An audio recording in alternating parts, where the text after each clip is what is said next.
And now, Fairfax Breakfast Club with your host, Basil Lemba. Welcome to the Fairfax Breakfast Club show. My name is Basil Lemba and I will be your host. The Fairfax Breakfast Club is a weekly program. In this program, we bring you valuable and workable know-how you can use to improve your networking and grow your business. We start always with a quote, and today's quote is in alignment with the networking basics number 2, which is allow them expression. There is a basic law in networking, and that is the surest way to get someone's attention is to give them your attention. Now, with us today in the studio, we have somebody very special who does a great deal of work in the community. And her name is Leah Anderson. Hello, Leah. Hello, Basil. Thank you for having me here. My pleasure. I hope I say your name correctly. You did the second time. Okay, good. Well, progress is being made. Yes, exactly. All right. So she's with Dominion. So tell us about Dominion. Well, Dominion in Northern Virginia is known by most of our public as the utility company that brings you your electricity. Okay. But we're so much more than that. We are a reliable company that's been around for over 100 years, providing excellent service to our customers, and more importantly, being a part of the community, an integral part of the community in a lot of different ways. And I hope we'll be able to talk about that a little bit today. Yeah. But Dominion has 2.4 million customers that we serve in Virginia and in Northeast North Carolina. In Northern Virginia, we're known as Dominion Virginia Power. But outside of Virginia, we are the Dominion companies that include also a natural gas portion of the company. Okay. So in Virginia, we have, as I said, 2.4 million customers. We generate about 28,200 megawatts of electricity. Okay. Now, a megawatt of electricity, that much electricity probably doesn't mean very much to your average viewer. But 1 megawatt of electricity is enough to power 250 homes. So we're generating quite a bit of electricity. And we're then transporting that electricity into our communities along over 6,300 miles of transmission lines.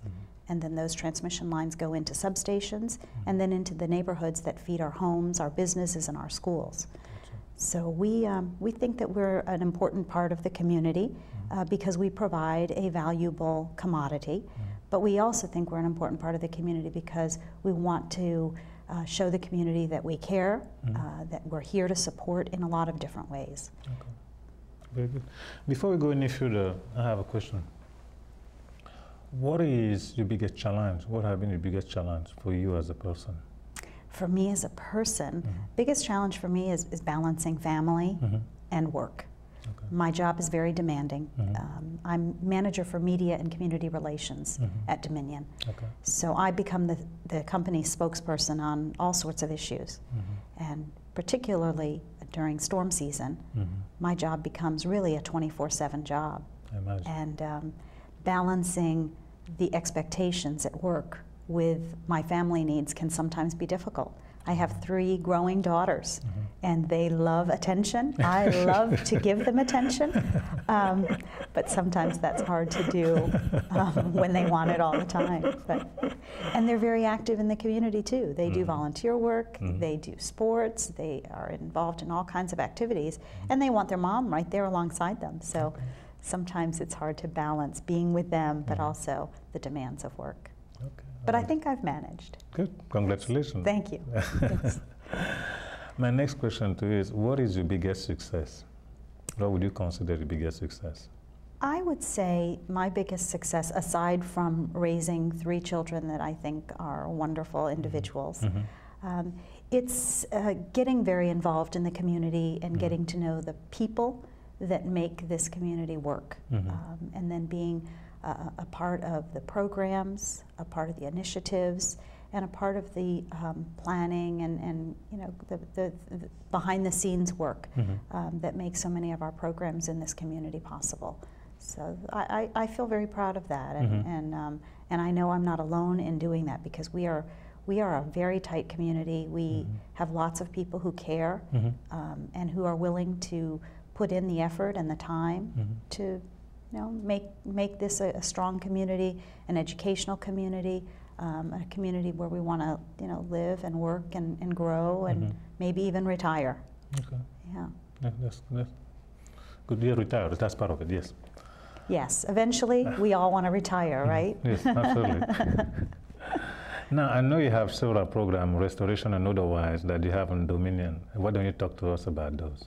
Well, let me talk first about our restoration process. People oftentimes ask us when we have major power outages, how do we determine who's going to get their lights back on first? Oh, is that the big question? There is a lot of question about that. Well, you know where I live. I should go first. Yes, we have you on our court board, and when your lights go out, we all know and we all jump.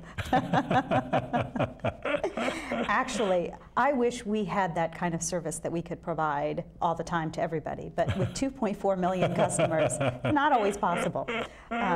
What we do is we look at from a restoration process, what are the emergencies? What are the hospitals and the pumping stations and the 911 centers that we need to have back up and running so that our community has the public safety and the other emergency needs that it has to have. So we start first with repairing transmission lines and then substations, and then by the time we've got about 75% of our customers back on, then we're really working in the neighborhoods, getting the final customers back on. So it is a question we get asked often. Storms are unpredictable sometimes, like the one we had June 29th, but most of the time we know that they're coming and we can plan for them. So Dominion has a team of meteorologists that track storm systems for us, and they provide us updates twice a day to all employees, letting us know what the weather is supposed to be like and if there's any severe weather on its way, so that we can plan accordingly. We can put people in the right places so that they can respond more quickly. We can also put people on standby. We can reach out to other utilities in the event that we need them. So it's all part of a planning process that we have that enables us to be able to respond quickly during a major event. But what I think is also important for the public to understand is that in addition to Dominion being prepared and having its ducks in a row, it's important for every individual and every family in our community to have a personal emergency plan. And that plan includes, what are you going to do if you can't reach one another by cell phone? Where are you going to meet in the event that you have a fire in your home and everybody escapes the home? Where are you going to gather? If you have a major power outage for multiple days, what are you going to eat? Do you have flashlights on hand? Do you have extra batteries on hand? Do you have the medications that you need? So those are the things that we encourage everybody to have so that we can all be prepared in the event of an emergency. And emergencies are, they vary. It could be weather related, it could be related to something else. So it's just important for all of us to have an emergency plan. Okay. Do you guys do course or give people information or something along those lines? We do. Provide information for people to be ready? We have a lot of information on our website. I guess, in fact, there's a great video on our website too. I think it's a couple of minutes long, but it talks about what you should have in an emergency kit. And I encourage people to go on our website and take a look at that. And our website is www.dom.com, and the keyword is storms, and you can go to a page there that has tips on what to do before, during, and after a storm in order to be able to take care of yourselves. So it's important to do that. And then we put out information via media as well, through social media and on our website during events that provide information to the public that is helpful as well. Gotcha. What is the relation between you and WTOP? Is there any relation? Because they always tell us the information, but I'm just curious. Is there? WTOP, it's 24-hour news radio. And they I guess it's general, not necessarily Dominion. Right. They do keep in very close touch with us during storms, as do many of the other TV stations, radio stations, and print publications, and actually now also through Twitter feeds and also through other social media outlets. So lots of people, particularly during the storm season, keep a close eye on us and report good information, generally very good information. My job is to keep in touch with those sorts of outlets so that they can help us convey accurate information in a timely way to the public. Yeah, but there is no relationship other than just all of us are working to try to provide good, accurate information to the public. I have a question. Always when there's a storm, they always say, this many people are out of electricity. How do they figure that out? I'm curious.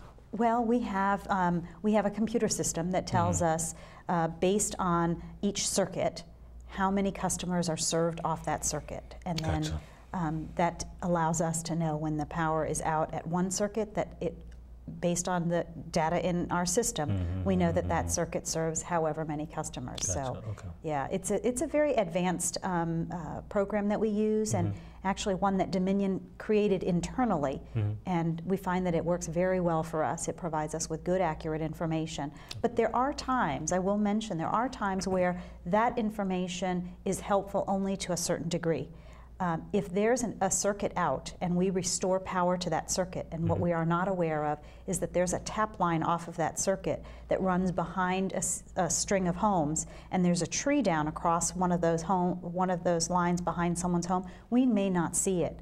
So oftentimes, I should say, it's very helpful to us when the public calls us to report outages and informs us there's a tree on a line behind my house. That tells us that we need to look deeper than the main circuits or the neighborhood circuits, that we have to look at the circuits that sometimes run behind people's homes.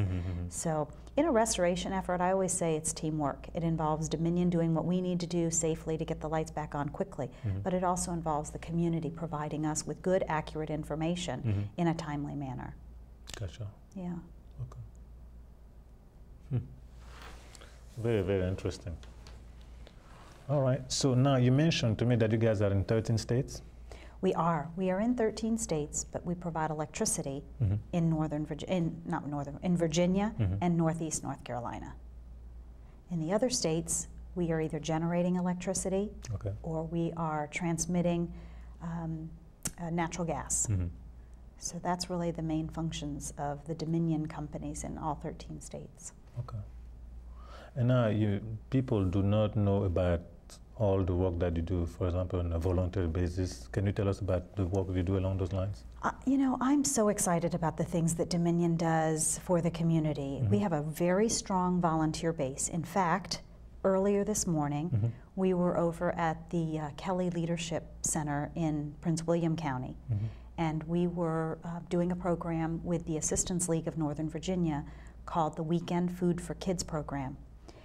Dominion made a $20,000 donation to that organization this morning, and as a result of that, we were able to package 1,240 bags of food that will then be distributed to area children in Prince William County, Fairfax County, and in the city of Alexandria.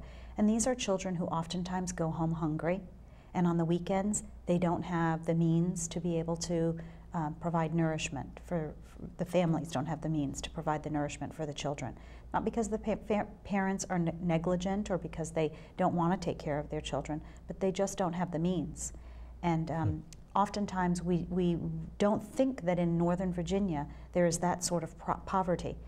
Fairfax County, I believe, is the second richest county in the country, and Prince William County is the 7th richest county in the country. And yet there is an abundance of poverty in those two counties in particular. So this is a Weekend Food for Kids program where the Assistance League provides meals and the Dominion volunteers come out, and we get in assembly lines and we package meals that are then given to children who are on free and reduced lunch programs. It's a heartwarming program, and today we had a mother come out and talk about the fact that she has 4 children in the public schools, and that they look forward to going to school because it's where they know they'll have a warm breakfast and a warm lunch. And then once a month through the Weekend Food for Kids program, they come home with a bag full of nutritious food that they can share with their family. And the mother was saying that oftentimes it allows them to be able to spread their budget across 3 weeks rather than 4 weeks, because that 4th week they're able to bring home food from the Weekend Food for Kids program. So that's just one example of the volunteer work that we do in the community. Dominion has a foundation. Our foundation has given in 2011 $21.6 million to nonprofit organizations in our service area. And oftentimes we will try to marry up those grant opportunities with volunteer opportunities. So in a few weeks we're going to be doing an environmental project. We do one or two every year. We get anywhere from 50 to 100 volunteers that will come out, and we will do something in the environment to benefit the community. A couple of years ago we worked over at Mason Neck State Park. We've been at Lee Sylvania State Park. We've worked along the W&OD Trail, owned by the Northern Virginia Regional Park Authority. So we take on different projects. The day is called Putting Your Energy to Work for the Environment. And it's a day-long event. Dominion volunteers come bright and early. We go through a safety briefing. We talk about what the nonprofit organization does, and then we get to work. And we work until we get the job done. We've built sheds. We've created walking trails, we've spread mulch, we've pulled weeds, we've planted, we've painted, whatever it is that the nonprofit organization needs, and they don't necessarily have the resources to do the work. So we bring our crew of volunteers, and they're very dedicated. They start bright and early, and they don't wrap up until the work is done. And then we always give that organization a $2,500 grant to help with the supplies needed to make that day happen. So that's another example of the volunteer work that we do. And then I'll give you a third example. We do some weatherization with seniors. We'll go into the homes of senior citizens, and through a nonprofit organization, we will assess what weatherization measures we can take that will help that particular home. Sometimes it's putting caulking around windows, sometimes it's putting in new windows, sometimes it's blowing new insulation into the attic, and other times it's simple things like putting gaskets around the plugs so that it traps the air from coming in or going out of the house. So those are volunteer projects that we do on a regular basis, and the volunteers enjoy it. We give about 160,000 hours of volunteer time each year, and our employees enjoy it very, very much. Okay. Yeah. Interesting. And that doesn't include, you know, the commitment that we have in the chamber community. We're also very involved at the chamber level. We're not involved in every chamber in the area, but many of them. And when we are involved in a chamber, we oftentimes have employees who serve on the board, and because of that, we get involved in whatever volunteer needs that the chamber has as well. So different levels of volunteer commitment, whether it be through a nonprofit organization, through small organizations, chambers, but we like to be involved. We like to get our hands dirty and be a part of the community. Well, I think that's fundamental. And also give a true satisfaction of accomplishment. Yes. It does a couple of things too, I think, for the employees. It helps them to get to know their community better. We all live here, we work here. And some of the volunteer projects that we do come from the employees themselves. They'll come to us and say, I'm working with a particular organization.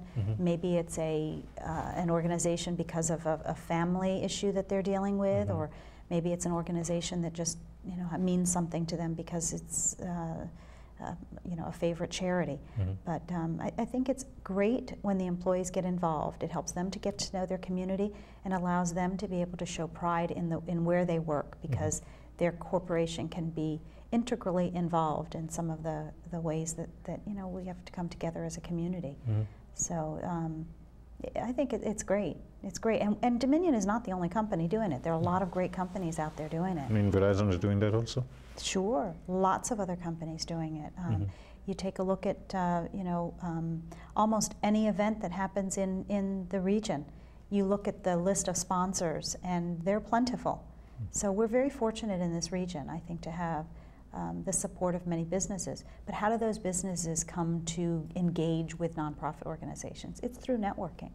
And that's exactly what, you know, you do such a great job of promoting, is getting out there. Nonprofits especially, I think they are, you will hear a nonprofit organization say, well, we don't have the resources and we don't have the money to pay for a networking event. But those networking events are actually where you begin to meet people, you talk about what your needs are, and you learn about one another.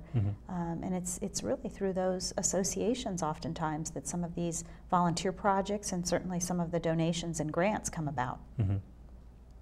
So we need to continue networking and being involved and talking to one another.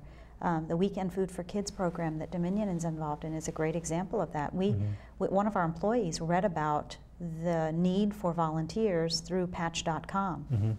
And when they heard about this need, they communicated back to the company that there was this volunteer opportunity. And so we went and we volunteered, and they loved it so much that we brought more volunteers the next month. But what we also did is we started talking about it with the chambers that we belong to. And at today's event, the Prince William Chamber was there in force. Many new members, the Tysons Regional Chamber also came out to see what it was about. And they have an interest in seeing how they can get their members to be involved in this nonprofit organization. So, networking, talking to one another, and just spreading the word is so important. Very good. That's very, very interesting. And that's what you do. Well, I try to. By the way, thank you very much. Talking about helping out, on the screen there, we're going to see our next expo we're having on December 7th. Excellent. We'll be here in Reston at Sunset Hills Road. We'll have 100 exhibitors and 400 to 500 business people. And at each and every expo, we always pick out a non-profit organization. Oh, that's and great. So that we can raise either food or during Christmas, generally in December, we get the participant to bring Christmas gift that we can give to unfortunate children. Yeah. That's really nice. Yes. I think bringing that component of giving back to the community is so worthwhile. It helps the businesses that are not aware of nonprofit organizations to become aware of them, but it allows also the general public to be more engaged as well. So that's great. Good to see you doing that. You're right. I mean, to me, it's a natural thing because there's a system of exchange that exists between a business and the community. Right. The business provides a service. In exchange, they get the support of the community. When the business puts something in the community and help the community be there and do more. That's right. So that's how I see it. Yeah. Yeah, no, I think that it's very smart to do that. A community doesn't exist without both the individuals, the businesses, schools, and we all have to work together. Absolutely. And there are many ways of doing it. Businesses, for example, we do tutoring at Dominion. We adopt a school, and we have, this year, I think we've got 15 or 16 employees that are going to be tutoring a group of children at Oak Hill Elementary School in Herndon. What that does for us is it allows us to develop a relationship with the school, and that school is teaching the children who will eventually come back into the community and maybe even one day work for Dominion, So it really is, it's circular. We're all, in a lot of ways, we're supporting one another. You don't realize that spending an afternoon with a child, it's not even an afternoon, it's 30 minutes with a child on his or her lunch break, allows you to be able to have some influence in that child's life. And who knows, where that influence will take the child. But there is value for it for the business community as well. Absolutely. I believe that community means coming together. That's what it is, exactly and precisely. Now we have 1 minute left. Is there anything else you want to cover? I do want to mention that Dominion has an event coming up called the Dominion Trail Mix. Okay. It is, you talk about a community event and a networking event. We can see the logo there on the screen. Okay. Yeah. The Dominion Trail Mix will be held on October 20th. Okay. It starts out with a massive cleanup project along the WNOD Trail, and it ends with, it culminates with a walk, run, or bike ride along the trail, and then a big festival afterwards that will include a highlight entertainer, and her name is Lauren Elena. She was one of the American Idol runner-ups. Okay. Excellent singer, beautiful young lady, and she will be our headliner. And it's all free to the public, so I hope that people will come out and enjoy it. The festival itself will be in Ashburn at Farmwell Station Middle School. Okay. Yeah. Very good. So if folks got the information, they can go on the website. And also, let's put again the website of Dominion there, so you can go there and get additional information regarding what they do. I do want you kind of like touch up on that. We do host a monthly event breakfast event here in Fairfax at the Old Town Hall. You can see our website there, www.blnbc.com. We just had one this last Thursday, and our next one will be on October the 25th. If you are a business, come on out. We'd love to have you there. That'll give you an opportunity, as she properly put